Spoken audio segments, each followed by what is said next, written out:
They served, they bled, they're still waiting. Not all heroes wear capes. Some wear scars you'll never see. And too many of them are sleeping on sidewalks. In the country they risked everything to protect. Hi, I'm Dagmarie Daniels, veteran advocate, life coach, and the voice behind Battle Tested Forgotten. And today I want to talk about a national shame we don't talk about enough. Why are U.S. veterans homeless? Why are so many abandoned by the very system they served?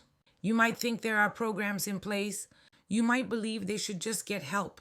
But it's not that simple, and I've seen the truth with my own eyes. Story 1, the man in Pensacola. I sat down on a bench next to a man in his late 50s, weathered skin, clear military bearing. I asked, "Why are you out here?" He looked at me calmly and said, "They gave me a room, but no visitors allowed. I have a girlfriend, so I left." That's it. Not drugs, not laziness, not failure.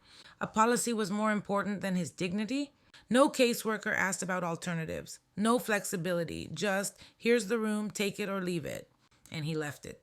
The statistics behind the problem. According to the U.S. Department of Housing and Urban Development, on any given night, over 33,000 veterans are experiencing homelessness. Many suffer from PTSD, traumatic brain injuries, or substance use often untreated. Black veterans are more than twice as likely to be homeless compared to white veterans. Veterans with dishonorable discharges are often disqualified from benefits entirely. These are not isolated cases. This is a systemic breakdown. Story 2, the interstate encounter. Some stories cut differently. One day, I was driving near the interstate and saw a man holding a sign. Homeless vet, anything helps. I pulled over. I asked his name, where he served. He looked down and whispered, "I didn't serve. I just say I did. People listen more." That moment wrecked me. Yes, he lied. But ask yourself, why did he feel he had to? Because society has made it so veterans are the only group we sometimes feel guilty enough to help. Everyone else, invisible. But this also means real veterans are being overshadowed by frauds competing for food, dollars, and dignity. Story 3, the man who chose the streets. Another man told me bluntly, "I choose to live like this." He was a real vet. He knew about shelters. He had family in another state, but he stayed on the street by choice. I asked why.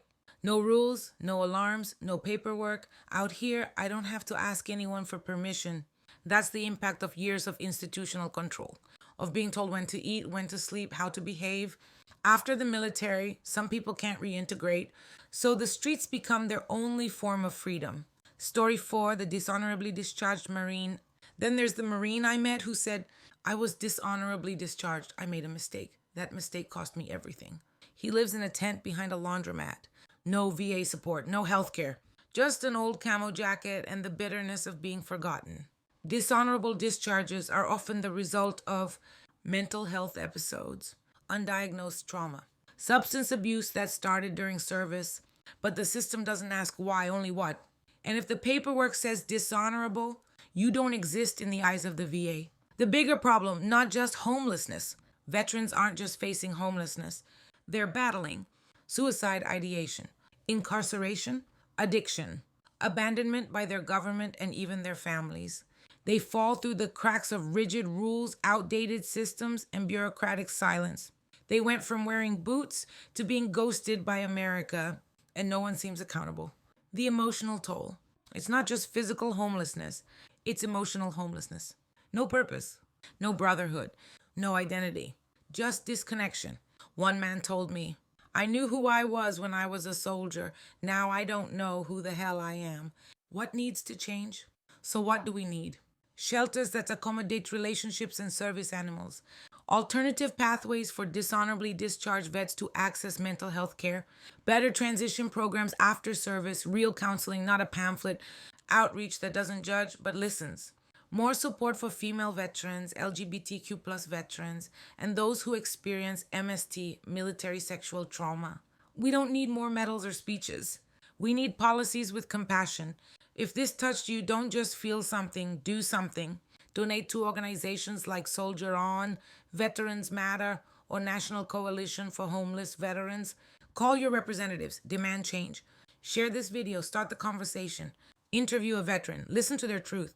And if you are a veteran watching this, you are seen. You are not forgotten. Your story matters. Battle-tested, forgotten veteran. We don't leave our own behind. This is more than a movement. It's a mission to honor those still fighting battles long after the war ends.